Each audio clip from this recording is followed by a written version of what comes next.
సమాలోచనకు స్వాగతం. చాలామంది అనుకుంటూ ఉంటారు, వెయిట్ లాస్ అవ్వాలి, కాస్త వెయిట్ తగ్గాలి, ఫిట్నెస్ ఉండాలి.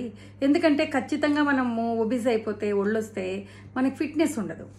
మనం కొంచెం దూరం నడిస్తే అలసిపోతాం, కొంత పని చేస్తే అలసిపోతాము, ఆయాసపడతాము, ఇలాంటివన్నీ వస్తూ ఉంటాయి. అందుకని ఏమనుకుంటామంటే ఫిట్గా ఉండాలి.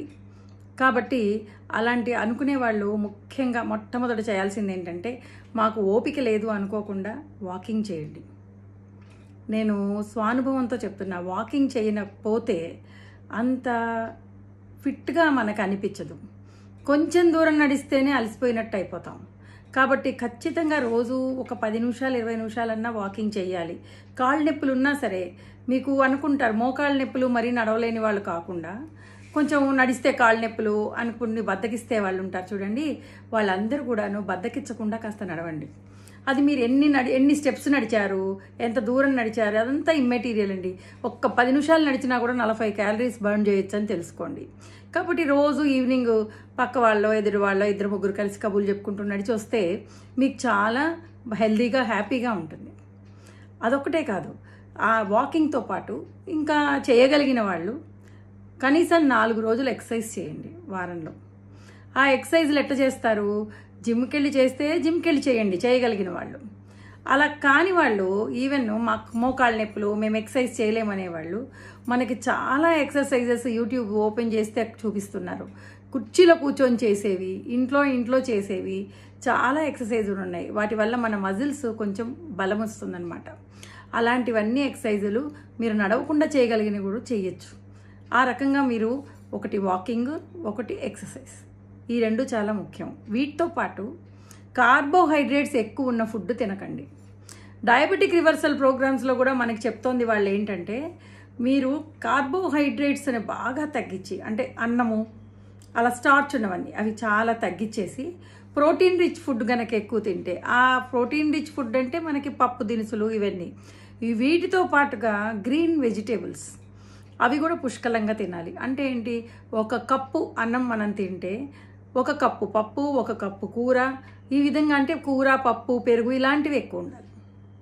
అన్నం మాత్రం 1 పళ్ళు వాటితో పాటు దాంట్లోనే మనం తినగలగాలి. అంటే కొంచెం అన్నంలో ఎక్కువ కూర కలుపుకోవడం, కొంచెం అన్నంలో ఎక్కువ పప్పు కలుపుకోవడం, ఇలా అలవాటు చేసుకోవాలి.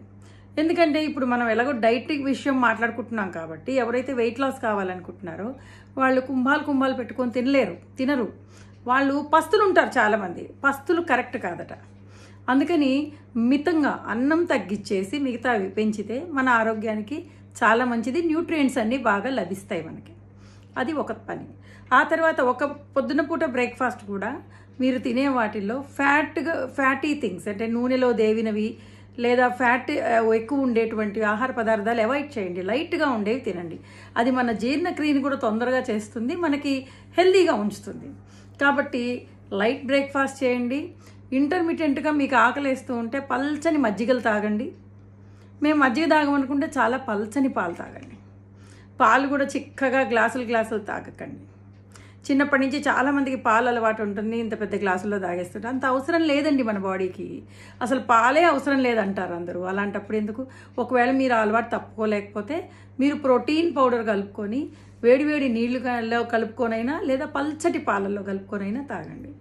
అది ఒక డైట్ అవుతుంది. అది అంటే ప్రోటీన్ మీరు తాగాలనుకుంటే మధ్యాహ్నాలు తాగొచ్చు, లేదా పొద్దున పూట తాగొచ్చు. బ్రేక్ఫాస్ట్ బదులు బ్రేక్ఫాస్ట్ చేసి ప్రోటీన్ పాలు తాగి మళ్ళీ అన్నం తిని మళ్ళీ మధ్యాహ్నం ఇంకోటి, అలా అన్ని రకాలు కాకుండా ప్లాన్డ్గా వెళ్ళిపోండి.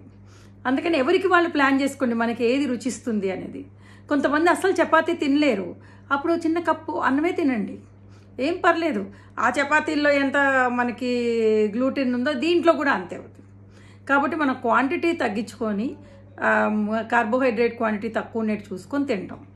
సో కాబట్టి ఒకటి వాకింగ్ అనుకున్నాం, ఇంకోటి ఎక్సర్సైజ్ అనుకున్నాం, ఇంకొకటి ఈ కార్బోహైడ్రేట్స్ బాగా తగ్గించి ప్రోటీన్ రిచ్ ఫుడ్తో పాటు వెజిటేబుల్స్ అన్నీ ఉన్న ఫుడ్ తినమంటున్నాం.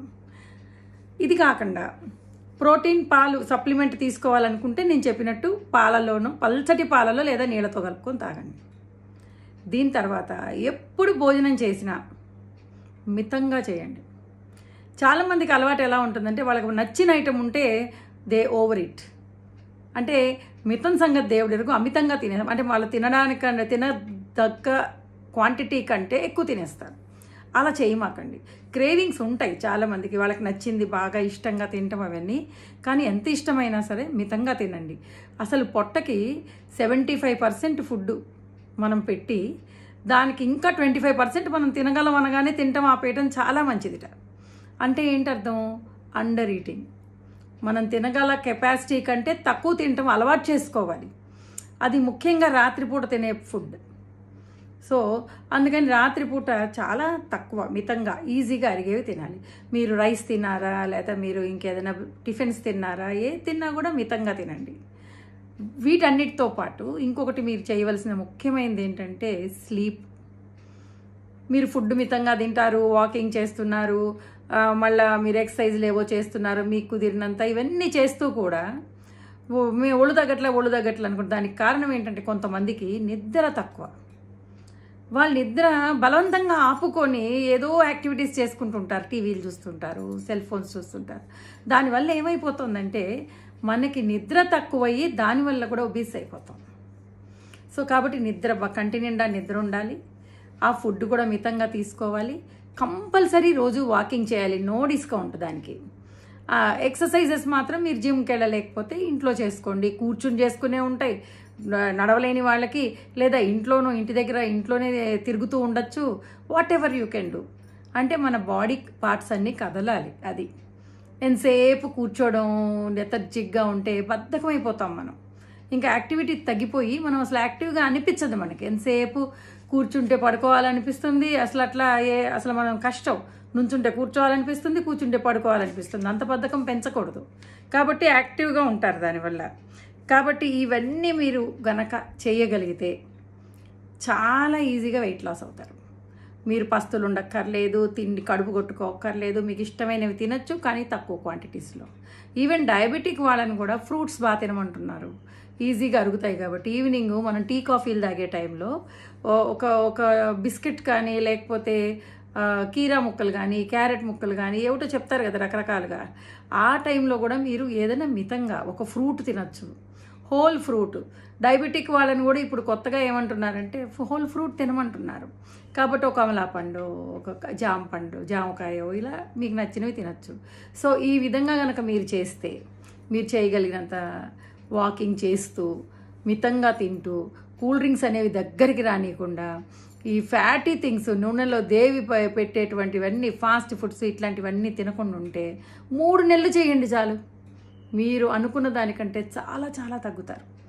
ఇది పాటించి అసలు ఇక్కడంతా ఇంత లావు వచ్చేసి లావుగా ఉన్న వాళ్ళందరూ కూడా అసలు ఇక్కడ ఈ పార్ట్లో ఫ్యాట్ అంతా కరిగిపోయి, పొట్ట దగ్గర ఫ్యాట్ కరిగిపోయి అసలు వాళ్ళని చూస్తే ఆశ్చర్యం వేస్తుంది 3 నెలల్లో. కాబట్టి మీరు కూడా ట్రై చేయండి. ప్రాక్టికల్గా ఇది చేసి చూసిన వాళ్ళని నేను చూశాను. By for now.